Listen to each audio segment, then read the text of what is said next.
네, 먼저 대통령님 청년 문제에 관심이 많고 특히 이번 주 주간에 청년들을 직접 만나고 있으신데 행사 시작 전에 한 말씀 부탁드리겠습니다. 네, 여러분 반갑습니다. 우리 집에도 사실 여러분과 비슷한 입장의 청년들이 있는데 많이 힘들죠? 대답을 안 하는 거 보니까 대답할 힘도 없는 거예요.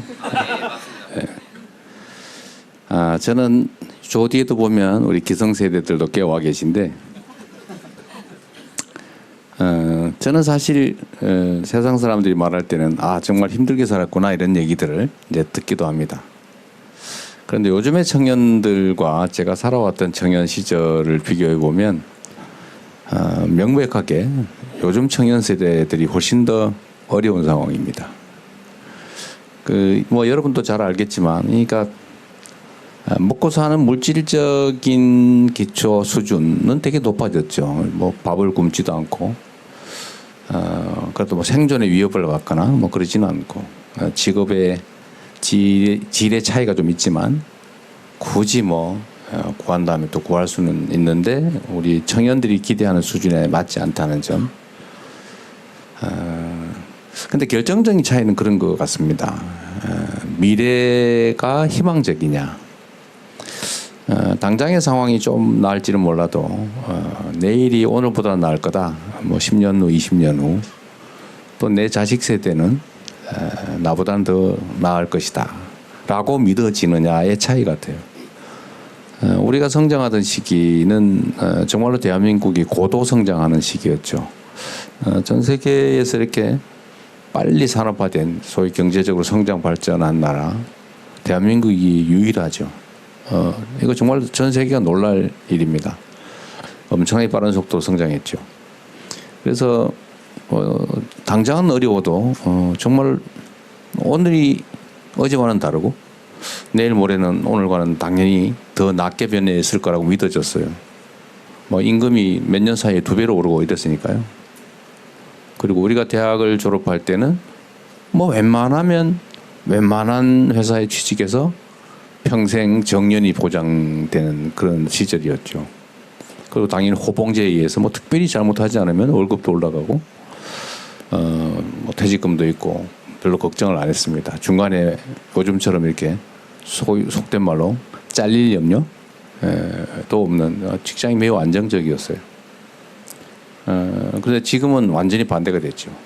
직장을 구하기도 어렵고 구해도 안정성도 없고 또 미래가 그렇게 희망적이지도 않죠. 그러다 보니까 뭐 결혼도 연애도 다 포기하는 그런 안타까운 상황이 됐습니다. 이렇게 된 데는 여러분은 아무런 잘못이 없죠. 우리 기성세대들의 잘못입니다.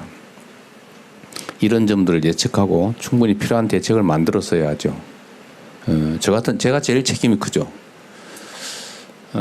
그래서 이제는 또 새롭게 길을 열어가야 합니다. 그래서 새 정부는 이제 권한이 좀 생겼기 때문에 새 정부가 해야 될 길은 기회를 많이 만드는 거예요. 모든 문제의 출발점은 거기 있다고 봅니다. 제가 최근에 어제 저녁에 이제 청년 관련 정책 논의를 하느라고 이제 수석 보좌관 회의를 했는데 거기 통계 자료에 이런 게 있더라고요. 20대 여성의 70.3%는 여성이 차별받고 있다 이렇게 생각하고 20대 남성의 70.4%는 남성이 차별받고 있다 이렇게 생각하고 있어요. 그게 아마 일면은 또 타당할 겁니다. 그래서 제가 그 얘기를 우리 여기 계신 분도 계신데 한번 의견을 물어봤어요. 왜 이러냐 이랬더니 한 분이 그런 얘기를 했어요.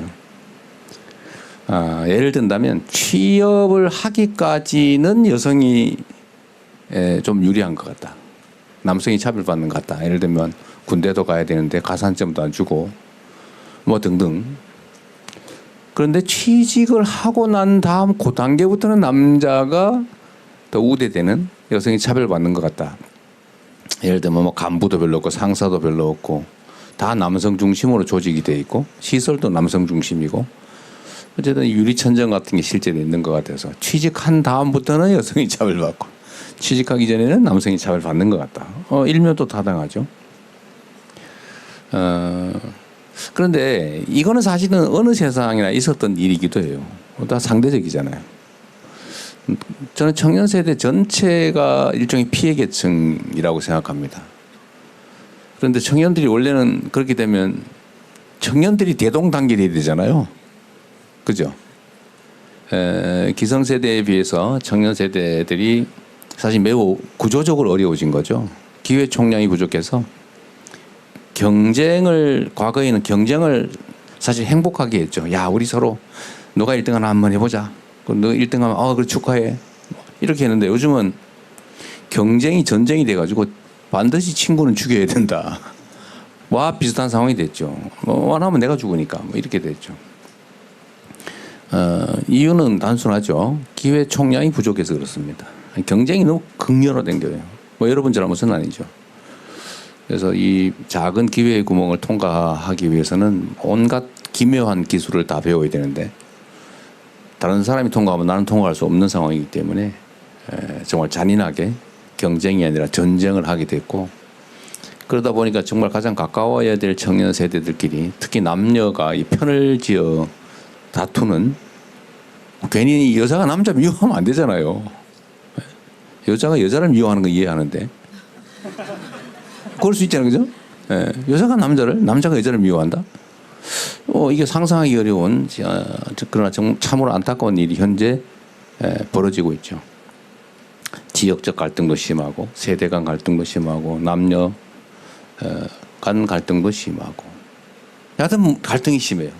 이 모든 문제의 원천은 기회의 부족이고 기회의 부족은 저성장으로부터 오는 것이고 이 저성장은 사실 매우 구조화된 측면이 있고 이제 악순환이 되기 시작한 거죠. 인구가 줄어드니까 성장 잠재력이 떨어지고 성장 잠재력이 떨어지니까 현실 성장률이 떨어지고 성장률이 떨어지니까 기회 총량이 줄어들고 그러니까 더 좌절해서 결혼 안 하고 아이 낳지 않고 계속 악순환이 되고 있습니다. 이 악순환을 이제 전환을 해야죠.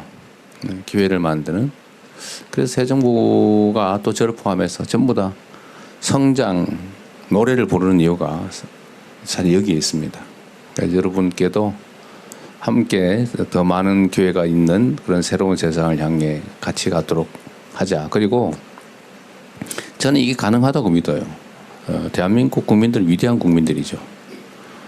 정말 이 지도를 보면 이 거대한 이 대륙이 귀퉁이에 완하게 붙어 있는데 이렇게 독립 자주국가로서 수천 년을 이어오고 지금도 남들이 보면은 정말 위험한 상황, 나라가 망할 듯한 또는 나라가 망한 상황 이런 상황에서도 정말 그 안에 사는 우리 국민들의 백성들의 힘으로 그걸 극복해 오지 않습니까?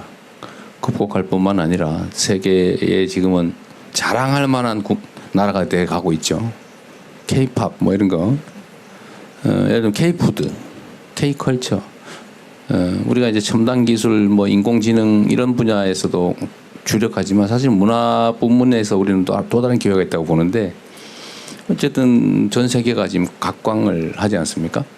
그래서 그런 데에서도 기회를 좀 만들고 그래서 새롭게 리셋하고 또 우리가 새로운 각오로 서로 존중하고 이해하고 힘 합쳐서 통합해서 함께 나가면 새로운 길을 열어갈 수 있을 것 같아요.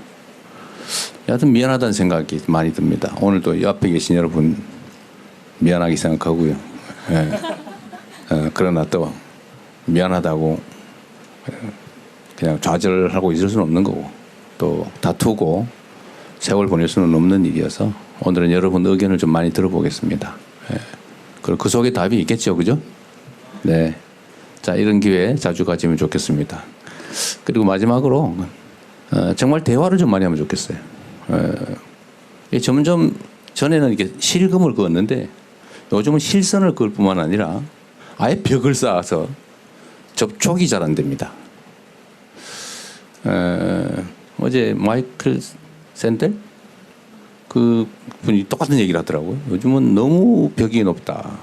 그런 말씀을 잠깐 했어요. 제가 잠깐 봤는데 근데 우리는 대한민국 국민들이니까 같은 공간 안에 살고 협력해야 되기 때문에 노동자와 기업인들이 청년과 기성세대들이 특히 청년 남성과 청년 여성들이 대화를 많이 하면 좋겠습니다. 네, 고맙습니다. 네, 대통령님 감사합니다. 대통령님께서 함께 할 수 있다고 말씀 주신 것처럼 오늘 와주신 분